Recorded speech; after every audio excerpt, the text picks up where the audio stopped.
New York থেকে সম্প্রচারিত JB TV স্টুডিওতে আপনাদেরকে স্বাগত জানাচ্ছি। আজ আমরা যে বিষয়টি নিয়ে কথা বলবো সেটি হচ্ছে বাংলাদেশ সংস্কার, বাংলাদেশকে নতুন রূপ দেয়া, বাংলাদেশকে ঢেলে সাজানোর যে প্রক্রিয়া শুরু হয়েছে সে বিষয় নিয়ে আমরা নানান জনের নানান কথা শুনছি। বিশেষজ্ঞরা কি ভাবছেন, শিক্ষাবিদরা কি ভাবছেন, একজন কৃষি বিশেষজ্ঞ কি ভাবছেন, সে বিষয় নিয়ে কথা বলার জন্য আজ আমরা স্টুডিওতে আমন্ত্রণ জানিয়েছি বাংলাদেশে প্রথিতযশা একজন কৃষি বিশেষজ্ঞ, বিশিষ্ট শিক্ষাবিদ প্রফেসর ডক্টর সদরুল আমিনকে। বিভিন্ন ডিসিপ্লিনের মানুষ ঠিক এরকম সময়ে বাংলাদেশকে ঢেলে সাজানোর জন্য, বাংলাদেশের বিভিন্ন ক্ষেত্রকে নতুনভাবে বিনির্মাণের জন্য তারা নানান পরামর্শ দিচ্ছেন। আপনি একজন কৃষি বিশেষজ্ঞ, আপনি একজন শিক্ষাবিদ, আপনার দীর্ঘ জীবন কেটেছে শিক্ষার সঙ্গে, কৃষির সঙ্গে, এবং আপনার প্রণীত পাঠ্যপুস্তক আমরা জানি যে ক্লাস 7 থেকে একেবারে মাস্টার্স লেভেল পর্যন্ত পাঠ্যসূচিতে আপনার লিখিত, আপনার প্রণীত পুস্তক রয়েছে। ঠিক আপনার মতো মানুষ এরকম সময়ে সরকারের কিংবা আমাদের রাষ্ট্রের কোন বিষয়টির পরিবর্তনের কথা আগে ভাবছেন? তার আগেই বলে রাখি, দীর্ঘ 16 বছর একটি দুঃশাসনের ভেতর দিয়ে বাংলাদেশ যে দীর্ঘ 16 বছরটি অতিক্রান্ত হয়েছে, এর মধ্য দিয়ে বাংলাদেশের এমন কোনো ক্ষেত্র নেই যেখানে অনিয়ম, বৈষম্য, দুর্নীতি এবং যেখানে কারচুপি এবং ব্যক্তি স্বার্থ চরিতার্থ করার মতো কার্যক্রম ঘটেনি। ঠিক এরকম জায়গায় বসে আপনি বাংলাদেশের কোন পরিবর্তনের কথা শুরুতে ভাববেন, কোন খাতটিকে আগে হাত দেওয়া দরকার বলে মনে করবেন? ধন্যবাদ। আপনি যে প্রেক্ষিত যেটা বললেন এবং বর্তমান যে সিচুয়েশান যেটা আমরা দেখতেছি, তাতে আমি বলবো আমাদের যে এখন ট্রানজিশন পিরিয়ড, যেটা এই মুহূর্তে আমাদের প্রথমেই উচিত ওই শান্তি শৃঙ্খলা ফিরিয়ে আনা। শান্তি শৃঙ্খলা ফিরিয়ে আনার ক্ষেত্রে আমাদের মনে রাখতে হবে, এখন যে সিচুয়েশানটা আমরা দেখতেছি এটা কিন্তু এইবার আমার মনে হয় তৃতীয় বা চতুর্থবার ফাইনাল। এইবারও যদি আমরা আমাদের ইয়েতে যদি ফেল করি তাহলে কিন্তু দেশ যে কোন দিকে যাবে সেটা বলা মুশকিল। সেই জন্য আমি বলবো এইবারের পরিস্থিতিটা অত্যন্ত গুরুত্বপূর্ণ এবং সেটা আনতে হবে এবং নিয়ন্ত্রণে আনতে হবে প্রথমেই শান্তি শৃঙ্খলা। শান্তি শৃঙ্খলা আনার ক্ষেত্রে আমি বলবো যে এটা যে শান্তি শৃঙ্খলা আনলাম 80% আনলাম, 20% বাকি রইল, এইটাতে হবে না। শান্তি শৃঙ্খলা কন্ট্রোল মানে 0%ও আনটাচ থাকবে না, 100%। আপনি যেটি 100% কথা বলছেন এটি আমার কাছে একটু অপ্রচলিত মনে হচ্ছে। আপনি কি আইন শৃঙ্খলার কথা বলছেন? না, শান্তি শৃঙ্খলা বলতে আমাদের যে প্রতিরক্ষা, যেটা পুলিশ বা সামথিং যারা আইনে চলে, মানে তারা যে বা শান্তি রক্ষার খাতে যারা, এটা আনসার থেকে শুরু করে উপর পর্যন্ত তাদের মাধ্যমে আসতে হবে সেটা অবশ্যই, এবং সেটা 0 পর্যায়ে আনতে হবে। আমাদের আগের যে সমস্ত ফ্যাক্টর আমাদের জন্য নেগেটিভ ছিল সেগুলিকে 0 পর্যায়ে আনতে হবে। এর মধ্যে সামান্যতম ফাঁক রাখার কোনো সুযোগ নেই, থাকবে না।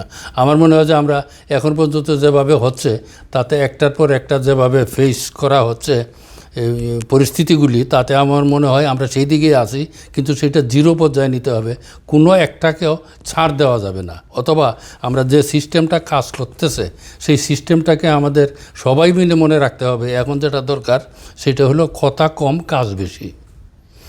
কথা কম কাজ বেশি, কারণ হলো আমরা কথা বেশি হইলেই কিন্তু এখানে বিভিন্ন রকম এলিমেন্টস ঢুকে যাবে। আরেকটা হলো আমাদের যত মতেই থাক, শত মত, আমাদের পথ কিন্তু একটাই, যে আমরা শান্তি ফিরিয়ে আনবো এবং যত রকমের নেগেটিভ এলিমেন্ট আমাদেরকে ধ্বংস দিকে নিয়ে যাচ্ছিল সেগুলি আমরা 0তে নামিয়ে আনবো, যেভাবেই হোক, এবং সবাই একমত হয়ে।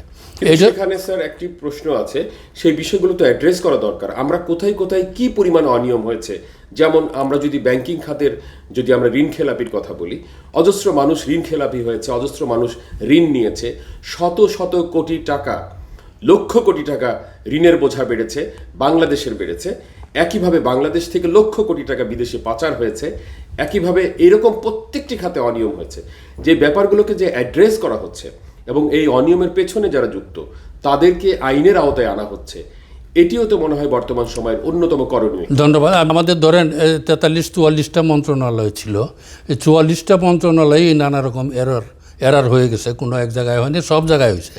এখন আমরা সেটা ধরার জন্য এই যে পরিস্থিতি ফেস করতে গিয়া এখন আমাদের এই যে যারা ওই শিক্ষার্থী থেকে শুরু করিয়া এবং পুলিশ বাহিনী পর্যন্ত বা আর্মি পর্যন্ত আমরা গত এক সপ্তাহে যা দেখতেছি, কোনোটাই কিন্তু ছাড়া পড়তেছে না, একটার পর একটা ইভেনচুয়ালি এবং সিকুয়েন্সিয়ালি ধরা পড়তেছে, এবং এই ইভেনচুয়ালি এবং সিকুয়েন্সিয়ালি যেটা ফোকাসে আসতেছে এটাই কিন্তু সত্য। এবং এইভাবে আমার মনে হয় অল্প সময়ের মধ্যে আমরা শেষ মাথায় পৌঁছে যাব, এবং একজন ধরা পড়বে, 10 জন ঠিক হয়ে যাবে। এইভাবেই আমরা আগে যাব, কিন্তু ছাড় দেওয়া যাবে না। কোনোটাতেই ছাড় দেওয়া যাবে না। ছাড় দিলেই একটা ছাড়ে 20 জন পার হয়ে যাবে। আমি সেইটার উপরে জোর দিচ্ছি যে আমাদেরকে মিনিমাম 0-তে আসতে হবে, যে আমাদের আগের নেগেটিভ ফ্যাক্টর আমরা কোনোটাই ছাড়ি নাই। হয়তো সব শেষ করা যাবে না, কিন্তু পাইলেই ধরবো। এই জিনিসটা ঠিক রাখতে হবে একটা। এইটা হলো প্রাথমিক কাজ। এই প্রাথমিক কাজটা চলতে থাকবে, এবং 0 পর্যন্ত যতদিন এটা জিনিসটা যেটা নিরাপত্তাটা ওয়ার্কেবল স্টেজে না আসছে ততদিন পর্যন্ত এটা চালু রাখতে হবে। এরপরেই আসবে আমাদের যেটা, সেটা হলো আমরা বাইরে যারা পরিশ্রম করতেছি, নানান কাজ করতেছি, তাদের মধ্যে একটা বড় সংখ্যাই হইল এখন কিন্তু এডুকেশন রিলেটেড। যারা শিক্ষার্থী যারা আন্দোলন করলো, বা অনেক দিন বা সামনে আরও কিছুদিন লাগবে, তাদের কোনো একটা স্টেজে আমাদের শিক্ষাটাকে একটা লাইন আপ করতে হবে। আর এটার একটা সুবিধা হচ্ছে কি, এখন ধরেন এই যে প্রাইমারি স্কুল থেকে বিশ্ববিদ্যালয় পর্যন্ত প্রায় 4-5 কোটি মানুষ আছে যারা শিক্ষক, কর্মচারী, অভিভাবক হিসাবে জড়িত, বা তাদের বিভিন্ন পরিবহন নানা কাজে জড়িত। এবং এই 4-5 কোটি মানুষ যদি 6 থেকে 8 ঘন্টা শিক্ষা খাতে জড়িত হয়ে যায়, তাহলে আমাদের শান্তি শৃঙ্খলা যে রক্ষা, সেটা অনেক দূর কমতে থাকবে, এবং সেটা আমাদের জন্য আরও স্বস্তিকর হবে দেশের জন্য। এবং কিন্তু আইন শৃঙ্খলা খাতে কোনো রকমের ছাড় দেওয়া যাবে না। এটা যারা বাস্তবায়ন করবেন তাদেরকে 100% অ্যালার্ট থাকতে হবে আনটিল ফার্দার অর্ডার। এতে কোনো ইয়ে নাই। এখন আমি এটা বলতেছি এই জন্যে যে আমার শিক্ষকতার বয়স প্রায় 55 বছর।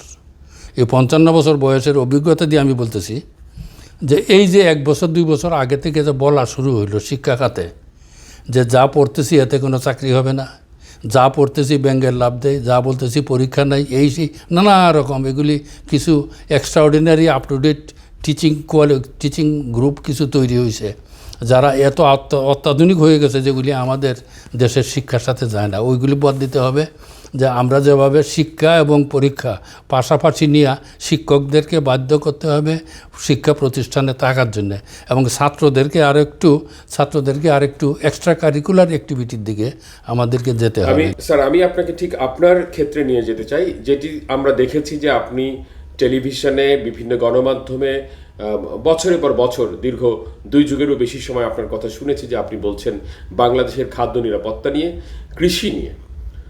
আমি বলবো যে এই কৃষি ক্ষেত্রে গত 17 বছর কিংবা গত 16 বছর এরকম একটি সময়ে আমরা যা দেখেছি তা হচ্ছে, দৃশ্যত বলা হয়েছে বাংলাদেশ খাদ্যে স্বয়ংসম্পূর্ণ, কিন্তু কার্যত দেখেছি যে বাংলাদেশ প্রতি বছরই খাদ্য আমদানি করে থাকে।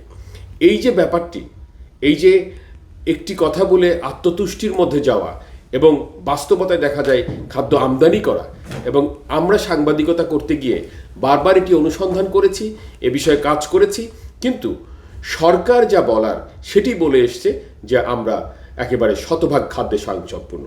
এই যে একটা কথা, এতে দেখা যাচ্ছে যে এই ক্ষেত্রটি ধোঁয়াশার মধ্যে চলে গেছে, এবং তথ্য বিভ্রাট থেকে শুরু করে মানুষের বক্তব্যে বিভ্রাট, এবং এরকম এক একটি মন্ত্রণালয় যেভাবে একটা ধূম্র জাল সৃষ্টি করে পুরো সময়টি পার করেছে, এই ব্যাপারে আপনার কি পর্যবেক্ষণ? এটা ধন্যবাদ। এটা আমি আগেও বলছি, অনেকদিন আগে থেকেই বলতেছি। সেটা হলো আমাদের যে বর্তমান মেকানিজম, যাতে আমরা প্রায়োরিটি ঠিক করি, সে বাজেটের প্রায়োরিটি অ্যালটমেন্ট, সেটার একটা বড় অংশ হলো আমাদের বিভিন্ন তথ্য, বিশেষ করে জিডিপিতে কোন সেক্টরের কি অবদান তার ভিত্তিতে করি। কিন্তু সেটা আমি জিডিপির যে ক্যালকুলেশনের ফর্মুলা, সেটা আমি আগে থেকেই বলতেছিলাম যে এটা সংস্কার করা দরকার, করা হচ্ছে না। কারণ নানা কারণে কৃষিকে কম দেখানো হচ্ছে। জিডিপিতে কম দেখানো হচ্ছে এই কারণে যে আমরা খাদ্যে স্বয়ংসম্পূর্ণ হয়ে গেছি। যদি বলা হইতো যে আমরা খাদ্যে স্বয়ংসম্পূর্ণ না, আমাদেরকে কৃষিতে জোর দিতে হবে, তাহলে বাজেটে কৃষির বরাদ্দ বাড়ানো লাগবে। যেহেতু বিশেষ করে আমি বলবো আমলা এবং অন্যান্য যারা, বা সাধারণ ইকোনমিস্ট যারা, ওই ফ্যাশন শো নানা রকম ইকোনমিস্ট আছে বাংলাদেশে অনেক, তাদের মতে তারা বলে যে সার্ভিস একটা ইনপুট, জিডিপির মধ্যে সার্ভিস একটা ইনপুট কইয়া আমলাদের কন্ট্রিবিউশন নিয়ে গেছে ওই জিডিপিতে, সেখানে কৃষির অংশটা সেখানে কাটা পড়ছে। এছাড়া কৃষির খাতে মৎস্য যেটা আছে, মৎস্য প্রায় 6%, মৎস্য টাকা কৃষিতে দেখানো হয় নাই। আর এছাড়াও আমাদের যে কৃষিটা হইল বলা হয় যে ক্ষুদ্র ও মাঝারি শিল্প, ক্ষুদ্র ও মাঝারির মধ্যে পড়ে কৃষি। আবার আমাদের যে 17টা আইটেম আছে জিডিপি ক্যালকুলেশনে, তাতে ক্ষুদ্র ও মাঝারি বলে কোনো সেক্টর নাই, সেখানে আছে মাঝারি ও বৃহৎ শিল্প, সেইখানেও বাদ দেওয়া হয়েছে। এই জন্য আমি বলি জিডিপি ক্যালকুলেশন যদি ঠিক করে করা হয় এবং জিডিপির যে ফর্মুলা আছে সেই ফর্মুলায় এইবার সরকারিভাবে স্বীকার করা হলো যে আমরা এখানে এক্সপোর্টের হিসাব ভুল ছিল। কারণ জিডিপিতে যে ফর্মুলা আছে সেই ফর্মুলাতে একটা মাঝখানে ব্র্যাকেট আছে, ব্র্যাকেটটা হইল ইম্পোর্ট মাইনাস এক্সপোর্ট। এখানে আমরা এক্সপোর্টের সংখ্যাটা ভুল হইলে টোটাল ফিগার বদল হয়ে যায়। এইটা আন্তর্জাতিকভাবে জানাজানি হয়ে গেছে। এই জন্য আমি বলবো এখন জিডিপির হিসাবটা আগে ঠিক করে সেই হিসাবে যদি কৃষির উপরে গুরুত্ব দেওয়া হয় তাহলে আপনার খাদ্যের ব্যাপারে যেটা বলছেন এতে অনেক লুকোচুরি চলছে। ও লুকোচুরি চলছে কোনো বাংলাদেশে যে পরিমাণ বিশেষ করে গম, তেল, ডাইল, মশলা কত হাজার হাজার কোটি টাকার আমদানি করা হয়, সেটা আপনি BER বাংলাদেশ ইকোনমিক রিভিউ যে বইটা আছে সেটাও সরকারি, এটা দেখেন। তার সাথে BBS, এর সাথে আছে ন্যাশনাল অ্যাকাউন্টিং উইং, এর সাথে আছে ন্যাশনাল অ্যাগ্রো ইন্ডাস্ট্রিয়াল উইং, তারপরে আছে FAOর হিসাব, এরপরে আছে ওই যে BBS এবং খামারবাড়ির হিসাব। এই ছয় রকম। সুতরাং এগুলি নিয়ে আমি এর আগে টক শোতে অনেকবার বলছি যে আপনারা জিডিপিটা কাউন্টে আনেন এবং এইবার সুযোগ আমরাও যদি এইবার আমাদের হিসাব তথ্য যদি ঠিকমতো আনতে না পারি। আরেকটা কথা, আমরা যখন বলি যে আমরা অমুকে খাদ্য স্বয়ংসম্পূর্ণ, খাদ্যের ডেফিনেশন তাই যারা জানে না তারা বলে আমরা খাদ্য স্বয়ংসম্পূর্ণ, আর এগুলি নিয়ে আন্তর্জাতিকভাবে হাসাহাসি হয়। কারণ হলো দুনিয়ার কোনো দেশ খাদ্যে বা কোনো অংশে কোনো কিছুতে বর্তমানে স্ট্র্যাটেজিক্যালি স্বয়ংসম্পূর্ণ না। যার দেশে যেটা উৎপাদন সম্ভব সেইটাই উৎপাদন করে, বাকিটা আমদানি করে। কিন্তু জানা থাকে যে আমি কোনটা উৎপাদন করব, কোনটা আমদানি করব। কিন্তু বাংলাদেশে হয়েছে কি, আমরা একটা বক্তৃতা দেওয়ার জন্য বক্তৃতা, যে খাদ্য স্বয়ংসম্পূর্ণ, এটা স্বয়ংসম্পূর্ণ, অমুকটা এটা। আর এছাড়া আরও যে কতগুলি ভিতরে গ্যাপ আছে, যেমন শিক্ষার হিসাবের ক্ষেত্রে বলা হয় -7 ইয়ার্স, -10 ইয়ার্স, মানে যার 10 বছর হয়েছে সে হিসাবের বাইরে, কারণ তার তো স্কুলে যাওয়ার এখনো সময় হয় নাই। এরপরে ইয়েতে আছে 15 বছর, এই যে শ্রমিক, কৃষি শ্রমিক 15 বছর, 15 বছরের আগে লক্ষ লক্ষ কৃষি শ্রমিক আছে 15 বছরের কম বয়স, যারা বাড়িতে হোমস্টেতে কাজ করে। এবং এরা হইল এই হিসাবগুলি যদি ঠিকঠাক মতো করা হয়, বর্তমানে আমি যে হিসাব সরকারি হিসাবে বলতেছি, এখন জিডিপিতে দেখানো হচ্ছে 11.5%, ভারতে সেইটা 21% প্লাস। বাংলাদেশে যদি সঠিক ফর্মুলায়, এমনকি ইন্ডিয়ান ফর্মুলায় যদি ক্যালকুলেশন করা হয়, এশিয়ান ফর্মুলায় যদি ক্যালকুলেশন করা হয়, তাহলে এটা হবে প্রায় 30-এর কাছাকাছি। মানে জিডিপিতে কৃষির অবদান 30-এর কাছাকাছি হবে। অথচ এটাকে একেবারে গৌণ করে রাখা আছে 11.5 আছে। এটা একমাত্র আমলা আর জেনারেল ইকোনমিস্টদের অবদান। এই কথাগুলো আমরা গত 16 বছরে বিভিন্ন জনের কাছ থেকে শুনেছি। সরকার যে এই ব্যাপারটিকে চেপে রেখে এই যে জিডিপিতে কৃষির অবদানটাকে গৌণ করে রাখা হয়েছে, এই ব্যাপারে বিশেষজ্ঞরা, বিশেষ করে আপনারা কি সরকারকে এ ব্যাপারে, বিগত সরকারকে এ ব্যাপারে বোঝানোর চেষ্টা করেছিলেন কিংবা গ্রহণ করেনি? ব্যাপারটি আসলে কি হয়েছে? আমি অনেক দূর চেষ্টা করছি, কারণ আমার ক্লাসমেট, আমার গ্রুপের মধ্যে, আমি নাম বললাম না, যারা এগ্রিকালচারাল ইকোনমিস্ট আছে অনেক আছেন, তারা ওই প্ল্যানিং কমিশনে ছিলেন, প্ল্যানিং মিনিস্টারও ছিলেন, তারপরে এই লাইনে অনেকেই ছিলেন, বা বিশ্ববিদ্যালয়ের ভাইস চ্যান্সেলর ছিলেন, তারা এগ্রিকালচারাল ইকোনমিস্ট। তাদেরকে আমি অনেকে বলছি যে আসেন আমরা এই যে জিডিপির ফর্মুলাটা আমরা একটু চেক আপ করি। কিন্তু তারা বললো যে ফাইনালি আমরা যে মিটিংয়ে গিয়ে বসবো, সেই মিটিংয়ে আমরা কোলাইতে পারি না। তাদের নলেজ আছে, কিন্তু তারা নানা কারণে, হয়তো বা তারা সরকারের উপরে কিছুটা ইনক্লাইন্ড ছিল বা সামথিং, এই জন্য তারা আগাইতে পারে না। ওই যে আমি এটা উৎসটা টিভিতে নানান টক শোতে আমি এই জিনিসটা আনছি এবং তারাও ইন্টারেস্টেড আছে, এটা ওয়ার্কআউট করা দরকার। অনেকেই বিশেষজ্ঞ আছে, তারা অবশ্য বেশিরভাগই জেনারেল ইকোনমিস্ট, তারা এগ্রিকালচারাল ইকোনমিক্স না। এই জন্য এগ্রিকালচারাল ইকোনমিক্স এবং জেনারেল ইকোনমিক্সে অনেক ডিফারেন্স, যার জন্য তারা বুঝতে চায় না। কিন্তু আমি বলবো বর্তমান সরকারে যারা মিনিস্টার উপদেষ্টা আছেন তাদের অনেকেই কিন্তু তৃণমূল পর্যায়ে থেকে তাদের অভিজ্ঞতা আছে, বিশেষ করে যারা এনজিওতে মহিলা কাজ করেন তাদের আছে। আর বিশেষ করে এই যে গ্রামীণ কৃষির যে অংশ, সামাজিক কৃষি, কৃষি ব্যবসা, ভরণ পোষণের কৃষি, বাণিজ্যিক কৃষি, লাভজনক কৃষি, এই কৃষিতে আমার মনে হয় বর্তমান যে প্রধান উপদেষ্টা আছেন তার যথেষ্ট ওয়ার্কআউট করা আছে। তিনি দেশে বিদেশে এগুলি নিয়ে বক্তৃতাও দেন এবং উনি সমর্থনও পান। আমার মনে হচ্ছে যে এইবার যে সিচুয়েশান হলো তাতে this is the best time to work out this, যে আমাদের জিডিপি ক্যালকুলেশন করা, সেই অনুসারে বাজেট করা, এবং তাতে যাতে কোনো সেক্টর অবহেলিত না হয়। এবং তার মধ্যে জিডিপির সবচেয়ে বড় এরার যেটা আমি বলবো গত 5-7 বছরে হয়েছে, সেটার 1 নম্বর হইল যে ব্ল্যাক মানি। যত রকমের মানি আছে, মানি লন্ডারিং আছে, তার কোনো না কোনো হিসাব, বা বার্টার এগ্রিকালচার যেটা আছে তার সবগুলি হিসাব জিডিপিতে ঢুকতে হবে। কিন্তু ব্ল্যাক মানি এটা পরিমাণ, এই যে মানি লন্ডারিং বা ওই যে ঋণ খেলাফি অথবা ব্যাংক থেকে যে নানাভাবে টাকা, এই জিনিসটা কোনো সময়ই জিডিপিতে আসে না, যার জন্য আমাদের ইনকমপ্লিট। আরেকটা মনে রাখতে হবে আমার, ফাইনালি আউটপুটিংয়ে জিডিপি, গ্রস ডোমেস্টিক প্রোডাক্ট, এতে সার্ভিস কতটুকু কিভাবে আসবে স্টিল টু বি ডিসাইডেড। অনেক দেশ আছে যাদের সার্ভিসটাই প্রোডাক্টের মতো, সেই দেশ পারে, কিন্তু বাংলাদেশ কিন্তু total all services are not product, এইটাও মনে রাখতে হবে। তবে আমার মনে হয় বর্তমানে যে পরিমাণ, বিশেষ করে আমি বলবো বাংলাদেশ ব্যাংকের গভর্নর তিনিও ইকোনমিস্ট, প্রধান উপদেষ্টা তিনিও ইকোনমিস্ট, তারপরে আরও কয়েকজন আছে উপদেষ্টা, তাদের ব্যাকগ্রাউন্ডেও ইকোনমিক্স আছে, এবং সেই হিসাবে এবং শিক্ষকের মধ্যে অনেক উপদেষ্টা আছে। তারা সবাই এই আন্তর্জাতিকভাবে স্বীকৃত, এশিয়ার জন্য স্বীকৃত কোনো মেথডে জিডিপি করা হইলে আমার মনে হয় খাদ্য স্বয়ংসম্পূর্ণ কথাটা বাংলাদেশে বলা লাগবে না, অটোমেটিক খাদ্য স্বয়ংসম্পূর্ণ হবে। কিন্তু দুনিয়াতে আমি স্ট্রেইট ওয়েতে যদি বলি, কোনো রকম রাগডাক ছাড়া, দুনিয়াতে কোনো দেশ খাদ্যে স্বয়ংসম্পূর্ণ না এবং সম্ভব না। কারণ খাদ্য বলতে আমরা বুঝি 6টা পয়েন্ট।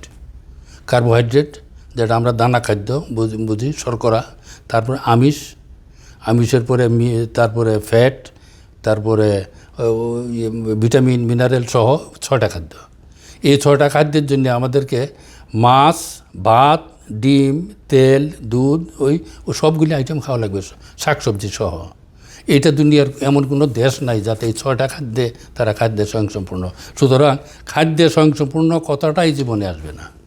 আসবে চাউলের স্বয়ংসম্পূর্ণ, ডিমে স্বয়ংসম্পূর্ণ, দুধে স্বয়ংসম্পূর্ণ, এইভাবে আসবে।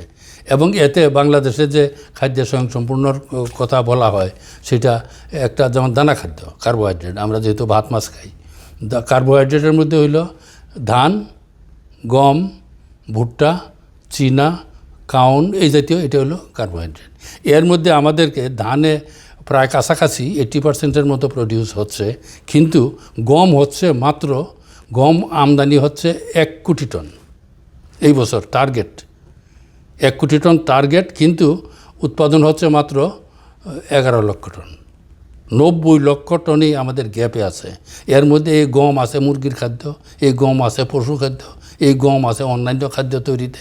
সেই হিসাবে আমাদের যে কত হাজার কোটি টাকার গম আমদানি করা হয় সেটা ঠিক না। আমি বলবো যে এইগুলি করার আগে প্রথম ধানের চেয়ে আমাদের গমের মার্কেট, আন্তর্জাতিক মার্কেটও একটু ফ্লেক্সিবল, একটু কঠিন।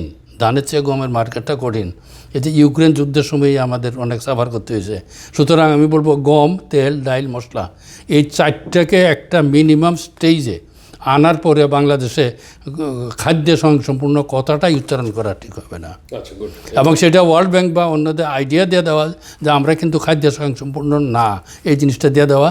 আমরা জিডিপি ঠিক করতেছি, জিডিপির ভিত্তিতে আমরা বাজেট অনুমোদন করব। আপনি এই খাদ্যপণ্যের যে বিশাল আমদানির যে ব্যাপার, এই ব্যাপারের সঙ্গে জড়িত রয়েছে আমাদের বড় বড় সিন্ডিকেট এবং মাফিয়া চক্র, যেখান থেকে আসলে আমাদের রাজনীতি কেন্দ্রীভূত হয়ে আছে এই ব্যবসা বাণিজ্যের সঙ্গে। আমরা দেখেছি যে অবৈধ বাণিজ্যর স্বার্থে একটি আমদানিকে চালু রাখা হয়। অবৈধ বাণিজ্যের স্বার্থে বাংলাদেশে যখন আমাদের ফসল পণ্যটি বাজারজাতকরণের সময় আসে, তখন ঠিক সেই সময়টি আমরা বাইরে থেকে আমদানি করি।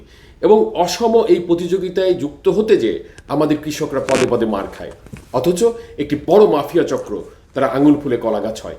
এবং এটা কিন্তু গত 16 বছরের সমস্যা নয়, এই সমস্যাটি বলবো যে স্বাধীনতা পরবর্তী বাংলাদেশেই এই সমস্যাটি দিনে দিনে একটি বড় সমস্যায় পরিণত হয়েছে।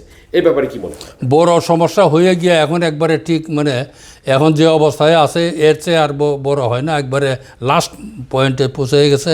এখন কৃষকের শেষ হয়ে যাওয়ার অবস্থা হয়ে গেছে।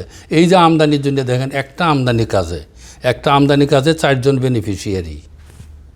একটা হলো যিনি আমদানি করতেছেন তিনি, আর যে মন্ত্রণালয় তার সচিব, যে মন্ত্রণালয় তার মন্ত্রী, এবং যেভাবে টাকা নেওয়া হয় সেই ব্যাংকার।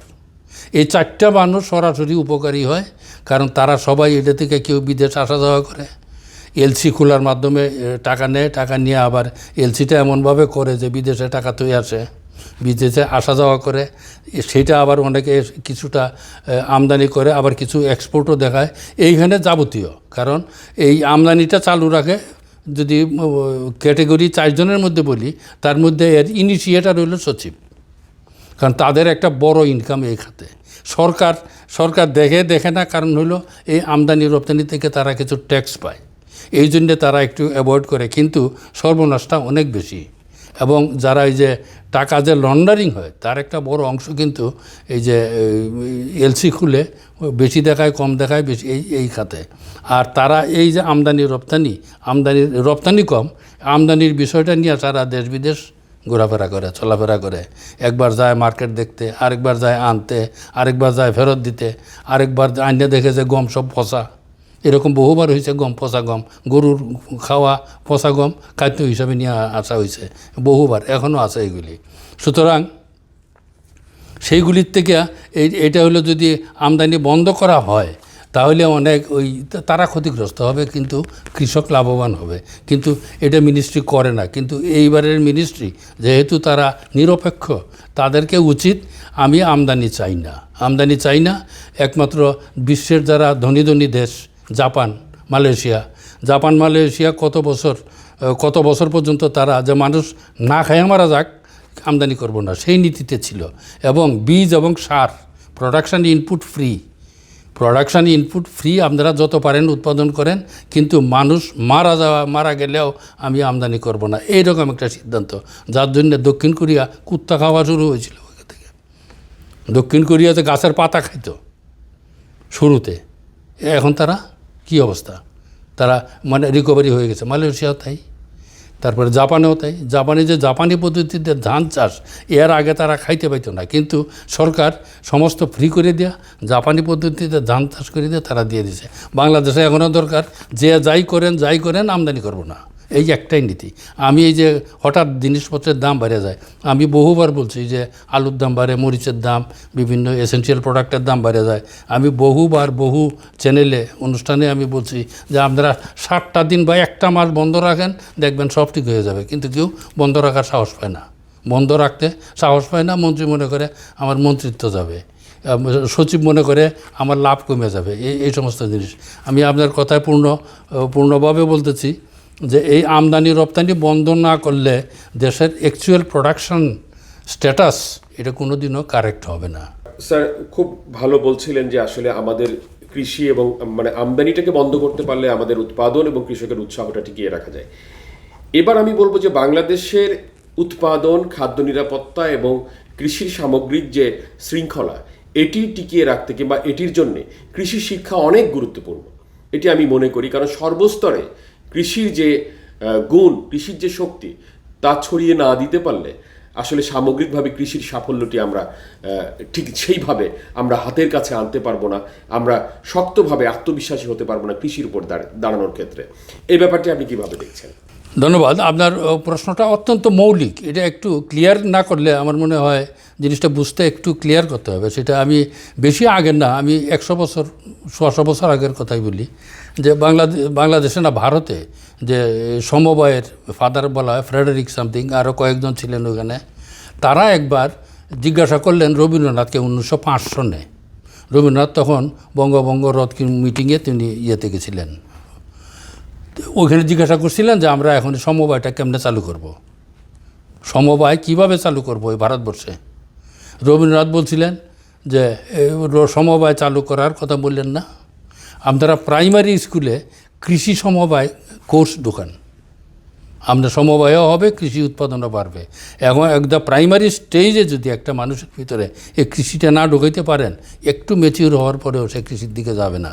এটা ছিল রবীন্দ্রনাথ ঠাকুরের কথা, যার জন্য তিনি যে পাইছিলেন এই যে নোবেল প্রাইজের টাকা দিয়ে কিন্তু উনি একটা ট্রাক্টর কিনছিলেন। সেই ট্রাক্টরটা দিয়েছিলেন প্রতিশরে এবং দিয়ে উনি সমবায় সমিতি করে দিয়েছিলেন।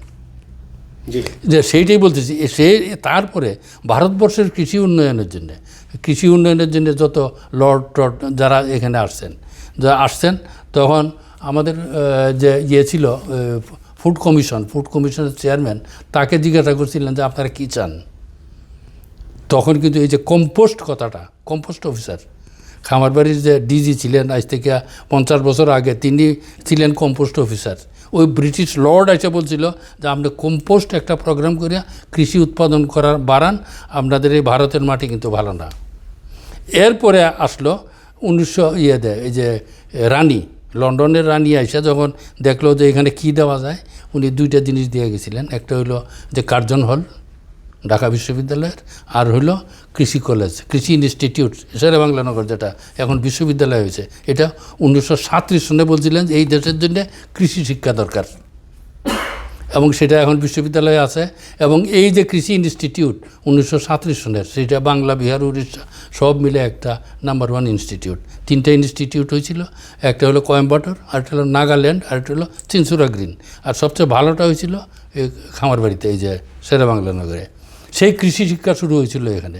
এরপরে আমার নিজের দিয়েই বলি, 1957 সনে আমি স্কুলে যখন পড়ি তখন আমি কৃষি গ্রুপের ছাত্র ছিলাম। 1957 সনে সেটা আমি জানি না কে কৃষি গ্রুপ ছিল। আমরা তখন কৃষি বই পড়ি, আমাদের যারা শিক্ষক ছিলেন তারা ওই যে 10 মাসের একটা শিক্ষক ট্রেনিং করে আইসা আমাদেরকে কৃষি পড়াইতেন, এগ্রিকালচার গ্রুপ। তারপরে হলো ইন্টারমিডিয়েট গ্রুপ। এইগুলি করতে করতে যখন আইসা 1991 সনে বিদেশি, যখন আমাদের ফিলিপাইন এশিয়ান যে গ্রুপ আইসা দিল, ওই সাজেশন দিল কারিকুলামে, আমি তখন কারিকুলামে ছিলাম 11 বছর। সেই কারিকুলামের মধ্যে তারা আইসা সাজেশন দিয়ে গেল যে আপনারা স্কুলদের, কলেজের সব জায়গায় কৃষি শিক্ষা বাধ্যতামূলক করেন। আপনাদের জন্য যেটা দরকার, অন্য শিক্ষার চেয়ে আপনাদের কৃষি শিক্ষাটা বেশি দরকার। কৃষি শিক্ষক তৈরির জন্য উন্মুক্ত বিশ্ববিদ্যালয়ে BA গেট কোর্স করে দিলেন। কৃষি শিক্ষার জন্য যারা BSc পাস তাদেরকে এগ্রিকালচার ট্রেনিং দেওয়া স্কুলের শিক্ষক করে দিলেন, এবং এটা চললো প্রায় 1 দশক। এত সুন্দর হয়েছিল যে সমস্ত ছাত্রছাত্রী বাড়িতে, স্কুলে, মাঠে, বাগানের সাথে জড়িত হয়ে গেছিল। কিন্তু মাঝখানে এই যে 96 সন আসলো, 96 সনে আসার পরে কয়েকজন ইঞ্জিনিয়ারের কথাবার্তায়, আমি নাম বলতে পারতাম, বললাম না, কয়েকজন অঙ্কের শিক্ষক এবং ইঞ্জিনিয়ার, তাদের কথাবার্তায় কৃষিটাকে বাদ দিয়ে দেওয়া হইল। শেষ পর্যন্ত যাও ছিল যে মোটামুটি ক্লাস 8 পর্যন্ত ছিল, তারপরে 9, 10 অপশনাল করে দিল, ইন্টারমিডিয়েটে অপশনাল করে দিল। এবং এই যে একটা দুর্গতি নামে আসলো, শিক্ষকরা, অভিভাবকরা এত খুশি হয়েছিলেন কৃষি শিক্ষা দেওয়ার জন্য। এই যে অনেক সময় আমরা বলি যে সরকারের উপস্তর থেকে বলা হয় যে আপনারা এখন খরা হয়েছে, পানি দেন, জমি কাটতে পারতেছেন না, লেবার নাই, আপনারা কাটিয়ে দেন। এই আইডিয়া থেকেই কিন্তু ওই কোর্সটা করা হয়েছিল। এটা এখনও নাই। আমার মতে এখন পর্যন্ত যেটা আছে, অন্তত আগামী 10 বা 15 বছরের জন্যে বাংলাদেশের বর্তমান যে প্রেক্ষিত, মানুষের যে চাহিদা, মানুষের যে অবস্থা, এবং মানুষ যা চায়, মানুষ মানে এই দেশের অরিজিনাল মানুষ, ওই ফ্যাশনেবল মানুষ না, তাইলে তাকে কৃষি শিক্ষাটা আগের মতো যে 1995 সনে যা ছিল সেই শিক্ষাটা যদি দেওয়া হয় তাহলে অনেক অশান্তি কমে যাবে, কৃষি শিক্ষা অনেক বেড়ে যাবে। এখন আমি দেখছি আপনাদের টিভি বিভিন্ন চ্যানেলেও দেখি যে ছাত্রছাত্রী মাঠে কাজ করতেছে, স্কুলের এই ধান কাটতেছে, না এটা কিন্তু স্কুলের সার্কিট। টাঙ্গাইলে একটা মহিষমারা কলেজ আছে, এখানে মহিষমারা কলেজে আমি নিজেই দেখছি ওখানে যে ছাত্রছাত্রী নিজেরা সব কৃষিকাজ করতেছে। এই একটা জিনিস আমাদের আর অবহেলা করা ঠিক না। এই কৃষি শিক্ষার শিক্ষক আছে, শিক্ষার্থী আছে, অভিভাবকরা চায় এবং তাদের এটার জন্য উৎপাদনশীল হয়। এমনকি তারা যদি পাস করার পর মিডল ইস্টে নানান দেশে যদি চাকরিতে যায় তাহলে তারা ওই এগ্রিকালচার ওয়ার্কার হিসাবে ভালো বেতনে ভালোভাবে চাকরি করতে পারবে। সুতরাং আমি বলবো সেটা কৃষি শিক্ষাটা সেভাবে চালু করা উচিত।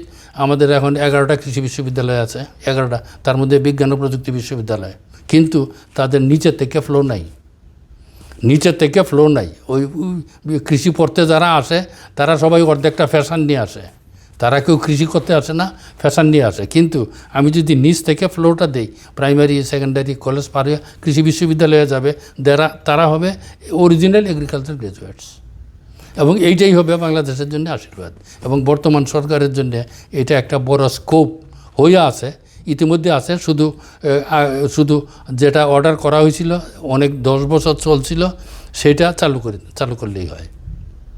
এবং এতে বেসরকারি পর্যায়েও কৃষি সংক্রান্ত পুস্তক অন্যান্য চালু হয়ে গেছে সেটা। এতে আরেকটা সুবিধা হইতো কি, যে বর্তমানে যে এই আইটি পদ্ধতিতে যে কৃষি শিক্ষা, ফার্মারদের যে প্রশিক্ষণ আইটি পদ্ধতিতে, এই যে বাংলাদেশের 2-2.5 কোটি কৃষককে শহরে আনার পরে ট্রেনিং দেওয়া এটা সম্ভব না।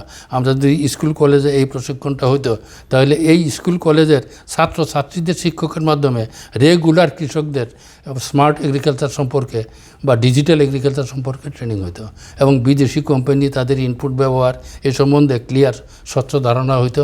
এর চেয়ে বড় সুযোগ আমার মনে হয় এই সরকারের জন্য, এই সরকারের এটা একটা সবচেয়ে বড় সুযোগ, এটা কাজে লাগানোর। মানে বর্তমান যে সরকার রিফর্মস করতে চাচ্ছে এবং সব কিছুতে সংস্কার আনতে চাচ্ছে, হ্যাঁ, সংস্কার আনতে চাচ্ছে, এইটা একটা ওয়ান অফ দি শিক্ষা এবং কৃষি, এটা দুটো একসাথে। কারণ এখন পর্যন্ত গ্লোবালি যে 4টা স্তম্ভ ধরা হয় যে কোনো দেশের, সেটা হলো কৃষি, শিক্ষা, শিল্প, স্বাস্থ্য। এর বাইরের কিন্তু দুনিয়ার বিভিন্ন দেশে আর্মি পর্যন্ত বেসরকারি, কিন্তু কৃষি, শিক্ষা, শিল্প, স্বাস্থ্য এই 4টা কোনো দেশেরই বেসরকারি না। এটা তারা কন্ট্রোলে রাখে। কৃষি কন্ট্রোলে রাখে খাদ্যের নিরাপত্তার জন্যে, শিক্ষা ফর ম্যান পাওয়ার ডেভেলপমেন্ট, যাতে চুরচুরটা না হয়। তারপরে শিল্প, এটা হলো প্রসেসিংয়ের জন্য, কারণ শিল্প ছাড়া কৃষিও বাঁচবে না। আর স্বাস্থ্য হলো মানুষগুলিকে বাঁচায় রাখার জন্য। এই 4টার দিকেই তাদের খেয়াল দেওয়া উচিত। আমাদের 43টা মন্ত্রণালয় দরকার নাই। এই 4টা মন্ত্রণালয় যদি ঠিকমতো লাইন আপ করে, এই 4টা, অন্যান্য 43টা নাই, 400 নিজেরাই লাইন। ঠিকই বলেছেন স্যার। এই 4টি খাতের দিকে আসলে দৃষ্টি দিতে পারলে আমার মনে হয় যে সবগুলো মন্ত্রণালয়ের যে গতি, সবগুলো মন্ত্রণালয়ের যে কেন্দ্র এই 4টি খাতের সঙ্গে যুক্ত, এবং 4টি খাতকে নির্ভর করে সবগুলি মন্ত্রণালয় চলছে। ধন্যবাদ স্যার। আমার মনে হয় যে আপনি যে বিষয়গুলো উত্থাপন করেছেন তা এই সরকারের বর্তমান যে নীতি নির্ধারণী সরকার, যে সরকারটি বাংলাদেশ সংস্কারের জন্য দায়িত্ব পালন করছে, যার সঙ্গে আমাদের তরুণ প্রজন্ম যুক্ত, যার সঙ্গে আমরা যে বরাবর দেখেছি যে ওপর থেকে নিচে, এবার আমরা তরুণ প্রজন্মের হাত ধরে আমরা ভাবছি যে নিচের থেকে উপরের দিকে আমাদের দেশের নীতি নির্ধারণ হবে এবং নতুন একটি বাংলাদেশ গড়ে উঠবে তাদের ছায়ায়, তাদের হাত দিয়ে, এবং সেই প্রত্যাশায় আমরা করছি। প্রিয় দর্শক, জেবিটিভির বাংলাদেশ সংস্কার অনুষ্ঠানে আমরা কথা বলছিলাম প্রফেসর ডক্টর সদরুল আমিনের সঙ্গে, এবং তিনি যে বিষয়টিতে গুরুত্ব দিলেন তা আসলে সবার জন্য অত্যন্ত গুরুত্বপূর্ণ। আমরা বিশ্বাস করি নীতি নির্ধারকরা যারা এখন বাংলাদেশ নিয়ে নতুন করে ভাবছেন, এই বাংলাদেশটি একটি সুন্দর বাংলাদেশ, একটি কার্যকর বাংলাদেশ, একটি সামনের দিকে অগ্রসরমান বাংলাদেশ হিসেবে গড়ে তোলার জন্য, এবং যারা চেষ্টা করছেন, নতুনভাবে স্বপ্ন দেখছেন, ঠিক তাদের জন্য এই কথাগুলো অত্যন্ত গুরুত্বপূর্ণ। তারা ঠিক কোথায় গিয়ে এই বাংলাদেশের কোথায় প্রথমে কোন গাছটির গোড়ায় প্রথমে পানি দেওয়া দরকার, সেই বিষয়টি আশা করি নীতি নির্ধারকরা ভাববেন এবং দেশটিকে স্বপ্নের বাংলাদেশ হিসেবে গড়ে তোলার জন্য চিন্তা করবেন। শেষ করছি আজকের আয়োজন। আগামীতে আবারও কথা হবে আপনাদের সঙ্গে, এবং আমরা নতুন কোনো অতিথিকে নিয়ে আসবো। সে অবধি সবার জন্য শুভকামনা।